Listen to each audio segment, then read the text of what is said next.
നമസ്കാരം. വേദന കൊണ്ട് പീരിയഡ് സമയത്ത് പൊളയുന്ന ആൾക്കാരാണോ നിങ്ങളിൽ പലരും? അതിൽ ചെറിയ കുട്ടികളുണ്ടാവാം, മുതിർന്ന ആൾക്കാരുണ്ടാവാം, അല്ലെങ്കിൽ മെനപ്പോസിനോട് അടുത്ത സ്ത്രീകളും ഉണ്ടാവാം. പലർക്കും ഹെവി ബ്ലീഡിങ്, ഹെവി ഫ്ലോ, അല്ലാന്നുണ്ടെങ്കിൽ ഈ ഒരു ഡിസ്മെനോറിയ അല്ലെങ്കിൽ പെയിൻഫുൾ പീരിയഡ്സിനൊന്നും പ്രത്യേകിച്ച് കാരണങ്ങളൊന്നും ഉണ്ടാവാറില്ല. കാരണങ്ങളുള്ളതും ഇല്ലാത്തതും ഉണ്ട്. അത് കണ്ടുപിടിച്ചിട്ട് അതിന് വേണ്ടുന്ന റെമഡീസാണ് നമ്മൾ കൊടുക്കുക.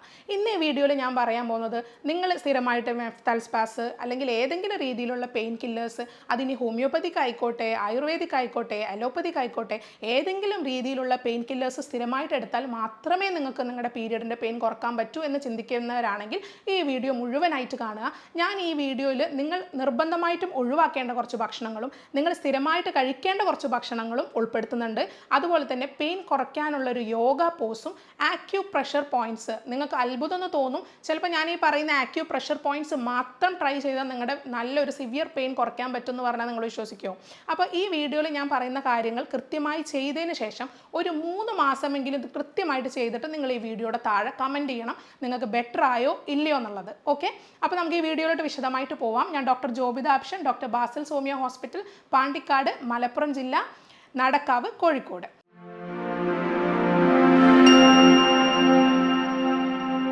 ഇനി പറയാനുള്ളത്, പെയിൻഫുൾ പീരിയഡ്സ് എന്താണെന്ന് ആദ്യം മനസ്സിലാക്കണം അല്ലേ? വേദന ഏത് പ്രായത്തിൽ വേണേലും വരാം. പീരിയഡ് ആവുന്ന തുടക്കം മുതലേ കുട്ടികൾക്ക് വേദന വരാം. ചില കേസുകളിലൊക്കെ നമ്മൾ പറയാറുണ്ട്, കുട്ടിക്ക് ഒരു ഹൈപ്പോതലാമസ് പിറ്റ്യൂട്ടറി ഒവേറിയൻ ആക്സസ് എന്ന് പറഞ്ഞൊരു ആക്സസ് ഉണ്ട്. നമ്മുടെ തലച്ചോറിൽ നിന്ന് യൂട്രസിലേക്ക് വരേണ്ട സിഗ്നലാണ്.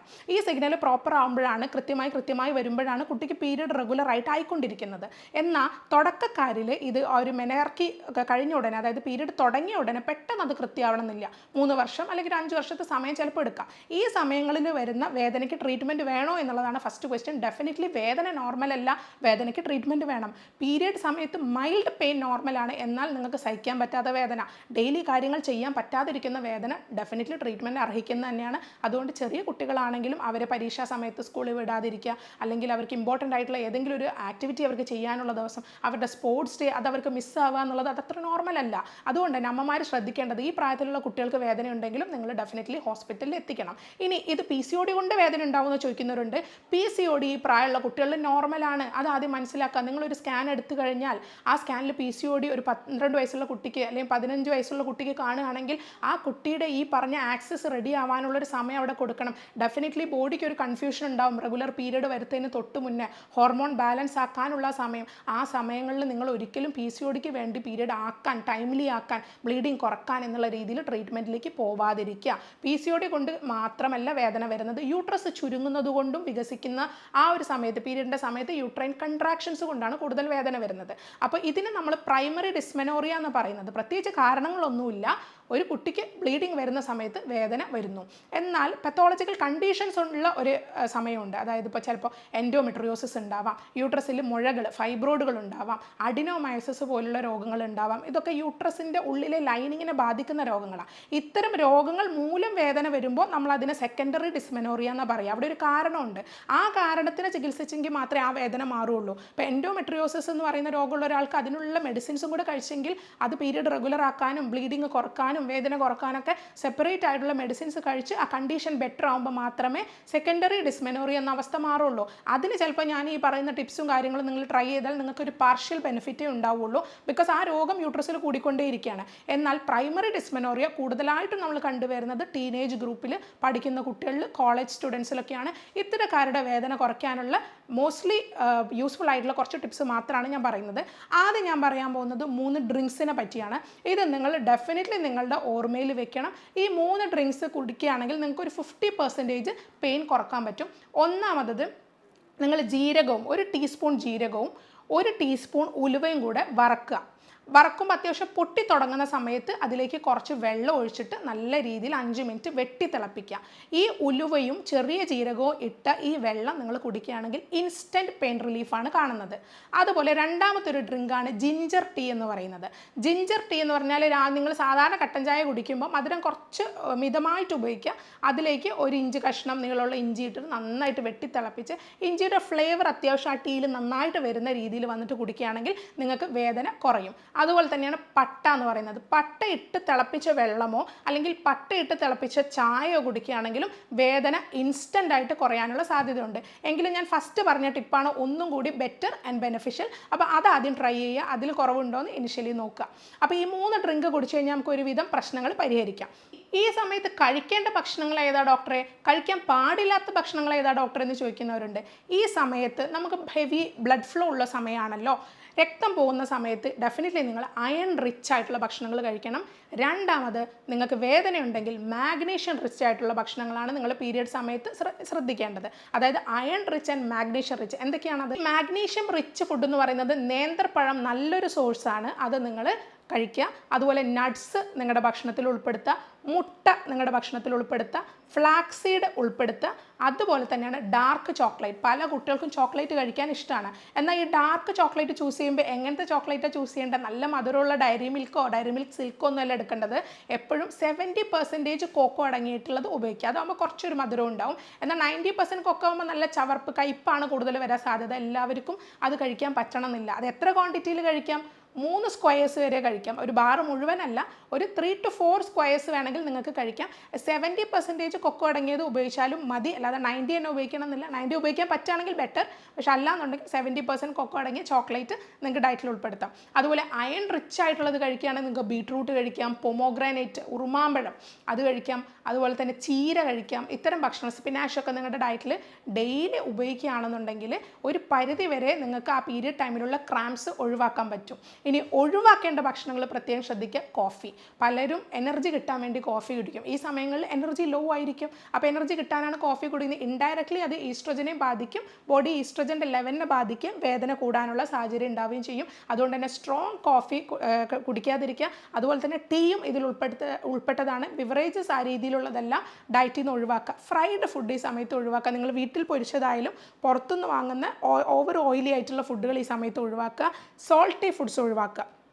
ചിലരിങ്ങനെ കുറച്ചുകൊണ്ടിരിക്കും, പീരിയഡ് സമയത്ത് വെറുതെ ഇരിക്കുമ്പോൾ കുറയ്ക്കും. അതിപ്പോൾ നിങ്ങൾ ഈ ഉപയോഗിക്കുന്ന ചിപ്സ് പോലുള്ള സാധനങ്ങളൊക്കെ ആയിരിക്കും, ഫ്രൈഡ് ആയിരിക്കും, മാത്രമല്ല ഹൈലി സോൾട്ട് ആയിരിക്കും അതിലുണ്ടാവുന്നത്. അപ്പോൾ അതും നിങ്ങൾ ഡയറ്റിൽ നിന്ന് റെസ്ട്രിക്റ്റ് ചെയ്യാൻ മാക്സിമം ശ്രദ്ധിക്കുക. പിന്നെ ഗ്യാസ് വരുത്തുന്ന ഭക്ഷണങ്ങൾ പൊതുവെ ഒഴിവാക്കുക. ബ്ലോട്ടഡ് വയറുണ്ടാവുന്ന സമയത്ത് വേദന കൂടാൻ സാധ്യതയുണ്ട്. ചിലർ പറയും മുട്ട കഴിക്കുമ്പോൾ ബുദ്ധിമുട്ടാണ്. മുട്ട ആക്ച്വലി ഈ പീരിയഡിൽ നല്ലതാണ്. അങ്ങനെ ഈ നോൺ വെജ് മുട്ട ചിക്കനൊക്കെ കഴിക്കുമ്പോൾ ചിലർക്ക് ഗ്യാസ് ഉണ്ടാവുന്നത് കണ്ടിട്ടുണ്ട്. അത്തരക്കാരാണെങ്കിൽ ആ ടൈമിൽ അതും കൂടെ ഒഴിവാക്കിക്കോളൂ. പിന്നെ ഡയറി പ്രൊഡക്ട്സ് നിങ്ങൾ ലിമിറ്റഡ് ആയിട്ട് ഉപയോഗിക്കുക. പാൽ ഉൽപ്പന്നങ്ങളോ ഈ സമയത്ത് കുറക്കുന്നതാണ് നല്ലത്. ഇനി ഒരു പക്ഷേ അത് നിർബന്ധമുള്ള കുട്ടികളാണെന്നുണ്ടെങ്കിൽ നന്നായിട്ട് ലൈറ്റ് ആക്കിയിട്ട് കൊടുക്കുക. പെയിൽ മിൽക്ക് കൊടുക്കുക. അര ഗ്ലാസ് പാലാണെങ്കിൽ അര ഗ്ലാസ് തന്നെ വെള്ളം ചേർത്തിട്ട് അങ്ങനെ കുടിക്കാൻ കൊടുക്കുക. ഇത്രയും കാര്യങ്ങൾ ഭക്ഷണത്തിൽ ശ്രദ്ധിക്കുക. ഇടവിട്ട് ചെറിയ അളവിൽ ഭക്ഷണം കഴിക്കുക. ഇനി ഞാൻ പറയുന്നത് ഒരു പോസാണ്. ഇപ്പം നിങ്ങൾ ഈ യോഗ ഒക്കെ പോലെ നിങ്ങൾക്കിപ്പോൾ ഈ സമയത്ത് വയറിന് ജസ്റ്റ് ഒരു പ്രഷർ കൊടുക്കുമ്പോൾ സുഖം കിട്ടുന്നവരുണ്ടാവും. അതിൽ തന്നെ ഒരു ചൈൽഡ് പോസ് എന്നുള്ളൊരു പോസ് നിങ്ങൾക്ക് സ്വീകരിക്കാം. അതിൻ്റെ പിക്ചർ ഞാനിവിടെ കൊടുക്കും, അത് ശ്രദ്ധിക്കുക.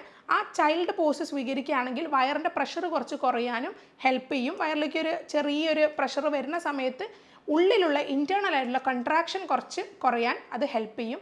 അത് മോഡറേറ്റ് ആവാൻ ഹെൽപ്പ് ചെയ്യും. ബ്ലഡ് ഫ്ലോ റെഗുലർ ആക്കാനും ഹെൽപ്പ് ചെയ്യും. അതുകൊണ്ട് തന്നെ ഈ ചൈൽഡ് പോസ് നിങ്ങൾക്ക് സ്വീകരിക്കുകയാണെങ്കിൽ കുറച്ചും കൂടെ ബെറ്റർ ഫീൽ ഉണ്ടാവും. പിന്നെ അഡിക്വേറ്റ് റെസ്റ്റ് വേണം. പിന്നെ ചെയ്യേണ്ടത് വയറിൻ്റെ ഭാഗത്ത് ചെറിയ ഹോട്ട് കംപ്രസ്, ഇതൊക്കെ എല്ലാവരും ചെയ്യുന്നതാണ്. ഹോട്ട് കംപ്രസ് കൊടുക്കാം, അല്ലെങ്കിൽ ചെറു ചൂടുവെള്ളത്തിൽ ഒരു കുളിയാവാം. നന്നായിട്ട് വെള്ളം കുടിക്കുക. 2 ലിറ്റർ മുതൽ 3 ലിറ്റർ വരെ വെള്ളം കുടിക്കുകയാണെങ്കിൽ ഈ കണ്ടീഷനിൽ നിന്ന് നമുക്ക് ഒരു കറക്റ്റായിട്ടുള്ളൊരു രക്ഷ കിട്ടുകയുള്ളൂ. അപ്പോൾ ഈ വെള്ളം കുടിക്കുന്ന സമയത്ത് നിങ്ങൾക്ക് അത് ജിഞ്ചർ ടീ, ഞാൻ നേരത്തെ പറഞ്ഞ ജിഞ്ചർ ടീ ആയിട്ട് കുടിക്കാം, അതും വെള്ളത്തിൽപ്പെട്ട തന്നെയാണ്.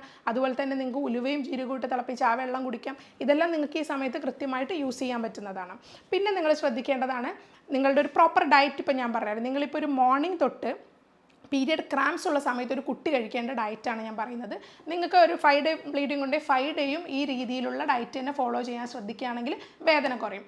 രാവിലെ എണീറ്റ ഉടനെ ഒരു ഗ്ലാസ് ജിഞ്ചർ വാട്ടർ അല്ലെങ്കിൽ ജിഞ്ചർ ടീ. അപ്പോൾ അത് ജിഞ്ചർ വാട്ടറാണ് ഒന്നും കൂടി ബെറ്റർ. ജിഞ്ചർ ഇട്ട് തിളപ്പിച്ച് വെള്ളം ഒരു ഗ്ലാസ്, അതിൻ്റെ കൂടെ ഒരു നേന്ത്രപ്പഴം കഴിക്കുക മോർണിംഗ് എണീറ്റ ഉടനെ. അത് കഴിഞ്ഞാൽ ബ്രേക്ക്ഫാസ്റ്റിന് നിങ്ങൾക്ക് ഓട്സ് എടുക്കാം. ഏത് ഓട്സാണ് എടുക്കേണ്ടത് ചോദിക്കുകയാണെങ്കിൽ റോൾഡ് ഓട്സ് ഉണ്ട്, സ്റ്റീൽ കട്ട് ഓട്സ് ഉണ്ട്. പലർക്കും അറിയുണ്ടാവും. നമ്മൾ റെഡിലി ഉണ്ടാക്കുന്ന റോൾഡ് ഓട്സാണ് പലരും ഉപയോഗിക്കുന്നത്. ഈ സമയങ്ങളിൽ ശരിക്കും ഏറ്റവും നല്ല ഓട്സ് എന്ന് പറയുന്നത് തവിട് കൂടിയ സ്റ്റീൽ കട്ട് ഓട്സ് ആണ്. പക്ഷേ ഈ പീരിയഡ് പെയിൻ ഉള്ള സമയങ്ങളിൽ റോൾഡ് ഓട്സ് ആണ് നല്ലത്. കാരണം പെട്ടെന്ന് ദഹിക്കാനും നിങ്ങൾക്ക് പെട്ടെന്ന് കുക്ക് ചെയ്യാനും ഇതാണ് ഏറ്റവും ബെറ്റർ ആയിട്ടുള്ള ഓപ്ഷൻ. സ്റ്റീൽ കട്ട് കഴിക്കുമ്പോൾ കുറച്ച് ഹെവിയാണ്, നിങ്ങൾക്ക് അത്ര ഹെവി മീൽസ് എടുക്കാൻ പറ്റുന്നവരല്ല എന്നുണ്ടെങ്കിൽ എപ്പോഴും പ്രിഫർ ചെയ്യേണ്ടത് റോൾഡ് ഓട്സ്. എന്നാൽ ഡയറ്റൊക്കെ ചെയ്യുമ്പോൾ നിങ്ങൾ യൂസ് ചെയ്യുന്നതാണെങ്കിൽ വിത്തൗട്ട് എ പെയിൻഫുൾ പീരിയഡ് ഒക്കെയാണ് നിങ്ങൾ ഡയറ്റ് ചെയ്യാൻ ഉപയോഗിക്കുകയാണെങ്കിൽ ഡെഫിനറ്റ്ലി സ്റ്റീൽ കട്ട് ഓട്സ് ആണ് നമ്പർ 1. ബട്ട് അല്ലാത്ത പക്ഷം you can use this rolled oats regularly. അപ്പോൾ അത് മിൽക്കിൻ്റെ കൂടെ നിങ്ങൾക്ക് ഉണ്ടാക്കാം, പ്ലെയിൻ വാട്ടറിൽ ഉണ്ടാക്കാം. Milk if you using it with milk, അത് മിൽക്ക് പെയിലാക്കാം. നേരത്തെ പറഞ്ഞ പോലെ അത് വളരെ പെയിലായിട്ട് മിൽക്കിൻ്റെ കണ്ടൻറ്റ് കുറഞ്ഞ് വെള്ളം കൂടിയ അളവിൽ ഇട്ടിട്ട് വേണം അത് കുക്ക് ചെയ്യാൻ. ഷുഗർ ഈ സമയത്ത് ആഡ് ചെയ്യാതിരിക്കാൻ പ്രത്യേകം ശ്രദ്ധിക്കാം. ഇനി അതിൻ്റെ കൂടെ നിങ്ങൾക്ക് ഈ ഒരു ഓട്സിൽ തന്നെ സംതിങ് ഒരു കുറച്ചും കൂടി ന്യൂട്രീഷ്യസ് ആയിട്ടുള്ള എന്തെങ്കിലും വേണമെന്നുണ്ടെങ്കിൽ, ഇപ്പോൾ ഓട്സ് മെയിൻലി കാർബ് തന്നെയാണ് കേട്ടോ, അല്ലാതെ വേറെ ഒരു സോഴ്സും അല്ല, കാർബ് തന്നെയാണ് മെയിൻലി. അപ്പോൾ നിങ്ങൾ അതിൽ യൂസ് ചെയ്യേണ്ടത് ഫ്ലാക്സ് സീഡ്സ് യൂസ് ചെയ്യാം. നിങ്ങൾക്ക് അതല്ലെങ്കിൽ ഈ ഓട്സിനെ തന്നെ ഓവർനൈറ്റ് ഓട്സ് ആയിട്ട് നിങ്ങൾക്ക് തലേന്ന് രാത്രി കുതിർത്ത് വെച്ചിട്ട് ഉപയോഗിക്കാം. അപ്പോൾ അതിൽ നിങ്ങൾക്ക് ആൽമണ്ട്സ്, ബദാമിൻ്റെ ചെറിയ പീസസ് യൂസ് ചെയ്യാം, പംകിൻ സീഡ്സ് യൂസ് ചെയ്യാം, ഫ്ലാക്സ് സീഡ്സ് യൂസ് ചെയ്യാം, ചിയ സീഡ്സ് യൂസ് ചെയ്യാം, ഇത്തരം സാധനങ്ങൾ. പിന്നെ സ്ട്രോബെറിയോ അല്ലെങ്കിൽ ബനാന പീസസോ ഇങ്ങനെ എന്തെങ്കിലും ഫ്രൂട്ട്സ് അതിൽ ആഡ് ചെയ്യാം. ഒരു ഡേറ്റ്സും ഇതിലേക്ക് ആഡ് ചെയ്യുന്നത് നല്ലതാണ്. ഇത് ഓവർനൈറ്റ് ആയിട്ട് ചെയ്യാം, അല്ലെങ്കിൽ റെഡിലി കുക്ക്ഡ് മീലായിട്ടും ഉപയോഗിക്കാം. ഇത് ബ്രേക്ക്ഫാസ്റ്റിൻ്റെ സമയത്ത് ഉപയോഗിക്കാം. ലഞ്ചിന് നിങ്ങൾക്ക് ഒരു സ്മോൾ പോർഷൻ റൈസ്, അതിൻ്റെ കൂടെ ചീര, ദാൽ ഇങ്ങനെ എന്തെങ്കിലും ഉപയോഗിക്കാം. കൂടെ ബോയിൽഡ് ചിക്കന്, കറിയിൽ ചിക്കൻ ആയാലും കുഴപ്പമില്ല, സ്പൈസും ഉപ്പും കുറച്ചാൽ മതി. അല്ലെങ്കിൽ ചുമ്മാ ബോയിൽഡ് ബ്രോത്തിലുള്ള ആ ഒരു ചിക്കൻ ആയാലും കുഴപ്പമില്ല, ആ ചിക്കനും ഈ ഷ്രെഡ് ചെയ്ത് യൂസ് ചെയ്യാം. അപ്പോൾ റൈസിൻ്റെ കൂടെ ചിക്കൻ, സ്പിനാഷ് അല്ലെങ്കിൽ പരിപ്പ് ഇതെന്തെങ്കിലും ലഞ്ചിന് കഴിക്കുക. ആൻഡ് ഒരു ഈവനിങ് മീൽ എന്ന് പറയുമ്പോൾ ഒരു 4 മണിയാകുമ്പോൾ നിങ്ങൾക്ക് കഴിക്കാൻ പറ്റുന്ന, ഞാൻ ഈ പറഞ്ഞ പോലെ ഒരു ഡാർക്ക് ചോക്ലേറ്റ് 70% കൊക്കോ അടങ്ങിയ ഡാർക്ക് ചോക്ലേറ്റ് ഒരു 3 to 4 സ്ക്വയർസ് മാത്രം, അതൊരു ഫുൾ ബാറൊന്നും കഴിക്കേണ്ട ആവശ്യമില്ല, 3 to 4 സ്ക്വയർസ്. ഇത് പെയിന് മാഗ്നീഷ്യം കൂടുതൽ അടങ്ങിയതുകൊണ്ട് തന്നെ നിങ്ങളുടെ പെയിന് കുറച്ച് കുറയ്ക്കാൻ ഇത് ഹെൽപ്പ് ചെയ്യും. അതിൻ്റെ കൂടെ നിങ്ങൾക്ക് എന്തെങ്കിലും ഫ്രൂട്ട്സ് കഴിക്കാം. ഫ്രൂട്ട്സിൽ ഇപ്പോൾ വാട്ടർ മെലൺ നല്ലതാണ്, ആപ്പിൾ നല്ലതാണ്, സ്ട്രോബെറി നല്ലതാണ്, പിയർ ഫ്രൂട്ട് നല്ലതാണ്. ഇങ്ങനത്തെ ഫ്രൂട്ട്സ് എല്ലാം എടുക്കുക. പിന്നെ വെജിറ്റബിൾ ആണെങ്കിൽ നിങ്ങൾക്ക് ആ ടൈമിൽ കുക്കുംബർ വേണമെങ്കിൽ യൂസ് ചെയ്യാം, സാലഡായിട്ട് യൂസ് ചെയ്യാം. ഇനി നൈറ്റ് ഡിന്നർ എന്ന് പറയുമ്പോൾ ഒരു ചപ്പാത്തി കഴിക്കുക, അതിൻ്റെ കൂടെ ഒരു വെജിറ്റബിൾ സൂപ്പ് എടുക്കാം, അല്ലെങ്കിൽ ബ്രോക്കലി എടുക്കാം. ബ്രോക്കലി നല്ലൊരു സോഴ്സാണ്. കോളിഫ്ലവർ, ക്യാബേജ് ഇത്തരം ഭക്ഷണങ്ങൾ എടുക്കാം. എന്നാൽ ക്യാബേജ്, കോളിഫ്ലവറും അമിതമായിട്ട് കഴിക്കരുത്, ലിമിറ്റഡ് എമൗണ്ടിൽ മാത്രം കഴിക്കുക. അപ്പോൾ നൈറ്റ് എപ്പോഴും ഒരു ചപ്പാത്തിയുടെ കൂടെ ഒരു വെജിറ്റബിൾ സൂപ്പോ അല്ലെങ്കിൽ എന്തെങ്കിലും ഒരു വെജിറ്റബിൾ കറിയോ നിങ്ങൾക്ക് പ്രിഫർ ചെയ്യാം. ഈ സമയത്ത് തന്നെ omega-3 ഫാറ്റി ആസിഡ്സ് അടങ്ങിയിട്ടുള്ള മീൻ ഉൽപ്പന്നങ്ങൾ കഴിക്കുന്നത് നല്ലതാണ്. പല കുട്ടികളും ഇന്ന് മത്തി, അയല പോലുള്ള മീനുകൾ കഴിക്കില്ല.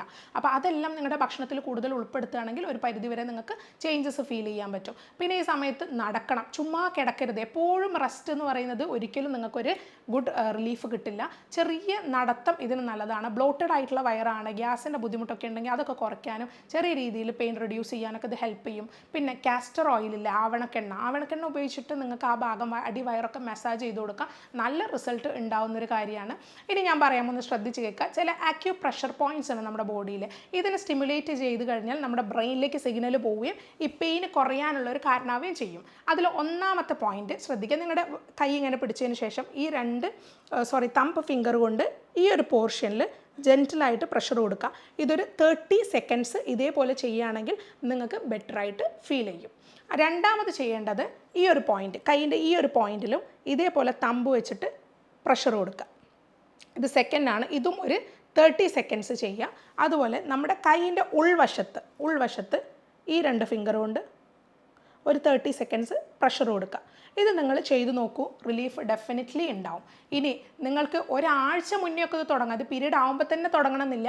നിങ്ങൾക്ക് പീരീഡ് എക്സ്പെക്ട് ചെയ്യുന്നതിന് ഒരു 1 വീക്ക് മുന്നേ തന്നെ ജിഞ്ചർ ടീ യൂസ് ചെയ്ത് തുടങ്ങാം, ഉലുവയും ജീരകവും ഇട്ട ഡ്രിങ്ക് യൂസ് ചെയ്ത് തുടങ്ങാം, ഈ ചൈൽഡ് പോസ് പ്രാക്ടീസ് ചെയ്ത് തുടങ്ങാം, യോഗാസനയിലുള്ള. അതുപോലെ മാഗ്നീഷ്യം റിച്ച് ആയിട്ടുള്ള ഫുഡുകൾ നേരത്തെ കഴിച്ചു തുടങ്ങാം. എപ്പോഴും ഒരു ബാലൻസ്ഡ് ലൈഫ് സ്റ്റൈൽ യൂസ് ചെയ്യുന്ന ഒരാൾക്ക് ഈ പെയിൻ ടെൻഡൻസി വളരെ കുറയും. എന്നാൽ നിങ്ങൾ മനസ്സിലാക്കണം, നിങ്ങളൊരു സ്കാൻ എടുത്തിട്ട് അതിൽ എൻഡോമെട്രിയോസിസ്, PCOD, അഡിനോമയോസിസ് അല്ലെങ്കിൽ നിങ്ങൾ വന്ധ്യത ഫേസ് ചെയ്യുന്ന കുട്ടികളില്ലാത്ത ഒരാളാണ്, ഇത്തരം കണ്ടീഷൻസിലൊക്കെ നിങ്ങൾക്ക് അനുഭവപ്പെടുന്ന വേദന ഒരു പ്രൈമറി ഡിസ്മെനോറിയ കാറ്റഗറിയിൽ ഒരിക്കലും വരില്ല. അത് ഡെഫിനറ്റ്ലി ട്രീറ്റ്മെൻറ്റ്, അതാത് മേഖലയിൽ ട്രീറ്റ്മെൻറ്റ് ആവശ്യമായിട്ടുള്ളതാണ്.